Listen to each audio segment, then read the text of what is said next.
নৌকা যোগে, জাহাজ যোগে, ঘোড়া যোগে, উটের পিঠে। কিন্তু তাদের একটা ঘটনা, ব্যবসা বাণিজ্য এত কষ্ট করে করতে করে বাড়িতে আসার সময় উপসাগরের পাশাপাশি কাছাকাছি হইলে ডাকাইতে তাদের মালপত্র সামানগুলো ছিনে তারা নিয়ে নিত। এত প্রশাসন এত চেষ্টা করে, এই ডাকাতি ছিনতাই বন্ধ করতে পারে না। সেই জামানার ঘটনা। আজও কিন্তু তাই। আজ আমাদের সময় দেখেন, এত র্যাব, এত পুলিশ, তারপরে ডাকাতি কি বন্ধ হয়েছে? হয় নাই।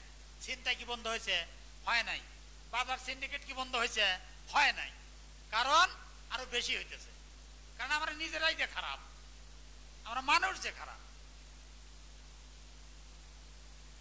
এইবার রাসূলের জামানায় সামান্য কয়েকজন মানুষ মুসলমান হয়েছে, আর আবু জেহেল তখন ওই সময়কার সংসদ নেতা। ব্যবসা বাণিজ্য করে যখন বাড়িতে আসার সময় সম্পূর্ণ সহায় সম্পদ যখন ডাকাতেরা লুটে নিত, তখন তারা একত্রিত হয়ে আবু জেহেলের কাছে আসতো। আগে, নেতাজি আমরা কি করব? আমরা 6 মাস ব্যবসা বাণিজ্য করে বাড়িতে আসার সময় টাকা পয়সা গুলো ডাকাতে ছিনিয়ে নিয়েছে, আমরা এখন কি খাই, কি করি? আবু জেহেল বলে, আমি কি করতে পারি? আমার করার কি আছে? এইবার তারা পরামর্শ করলো, দেখি আমরা আব্দুল্লাহর বেটা মোহাম্মদ, তার কাছে আমরা দেখি এই বিষয়টা আমরা আলোচনা করে দেখি, উনি আমাদের কি সাজেশন দেয়, উনি আমাদের কি পরামর্শ দেয়। সিদ্ধান্ত নিল, আবু জেহেল সমাধান দিতে পারল না। সিদ্ধান্ত নিল বিশ্বনবীর কাছে তারা যাবে। এইবার তারা পরামর্শ করে অনেকগুলো লোকজন একত্রিত হয়ে বিশ্বনবী মক্কা মসজিদে বসে আছে, বাইতুল্লাহতে, সব চলে গেল।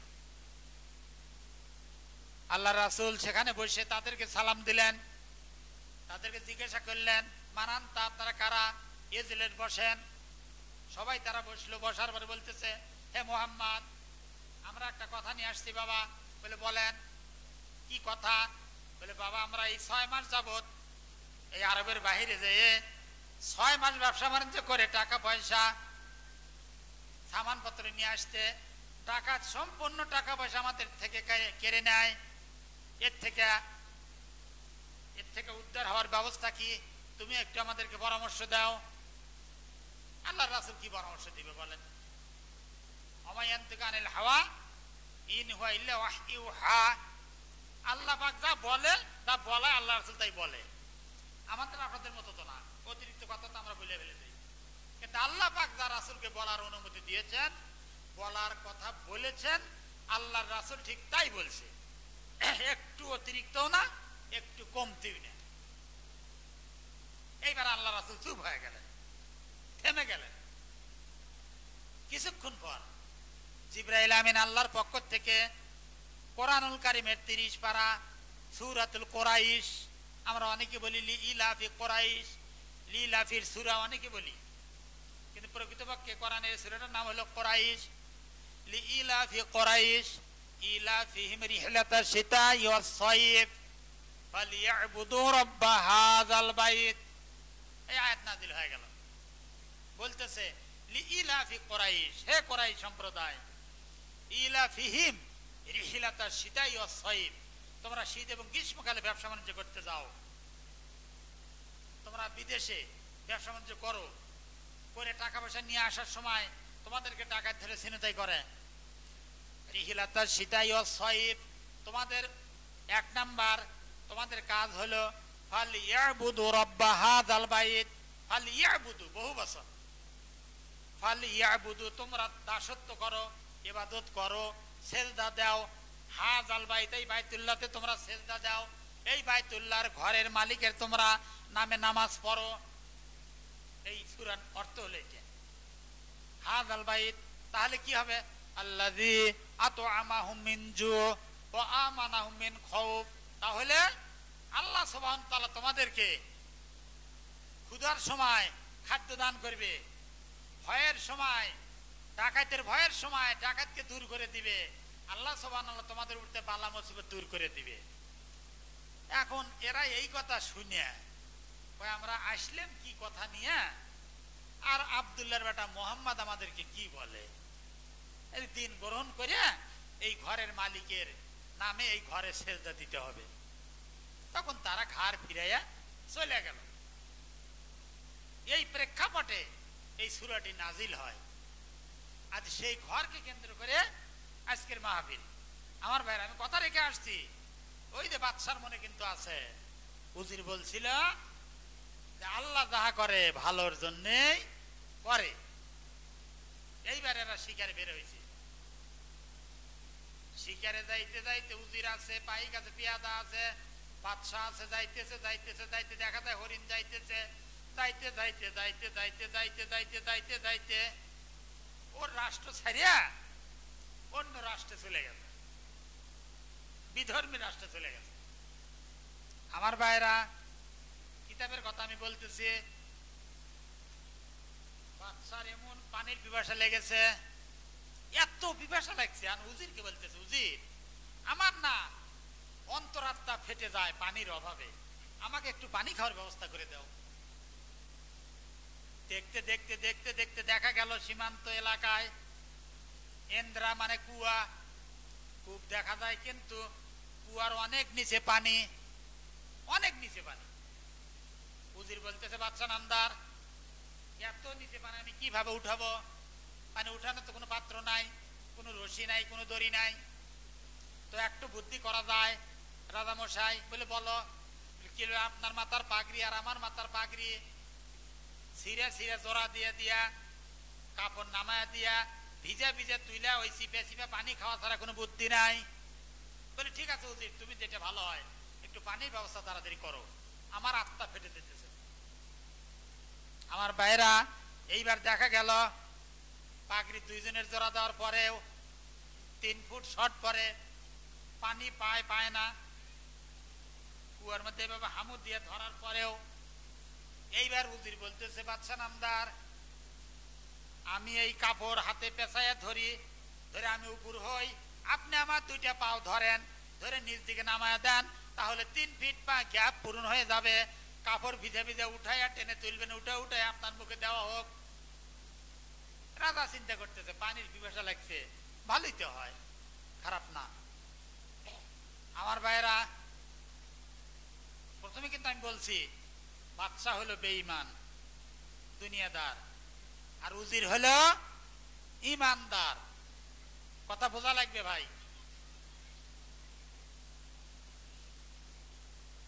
আমার ভাইরা, এইবার ঠিক আছে, উজির এই কাপড় ধরেছে, হাতে পেঁচাইয়া ধরে উপর হইছে।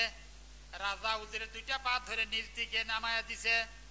দেওয়ার পরে ওই কথা মনে হয়েছে যে, তুমি আমার গেল হাত কেটে, তুমি আমাকে উপহাস করলে, আল্লাহ যা করে ভালোই করে, আমি কষ্ট পেলাম, আমার এত রক্ত প্রবাহিত হলো, উজির আফসোস করা বাদ দিয়া তুমি বলছিলে আল্লাহ যা করে ভালোই করে, দেখি তোমার আল্লাহ কি করে, দেখি তোমার আল্লাহ কি করে। নাস্তিকরা কিন্তু তাই বলে। এইবার বাদশা নামদার উজির পাও 2টা দিছে ছাড়িয়া 50 ফুট নিচে কুয়ার ভিতর চলে গেল।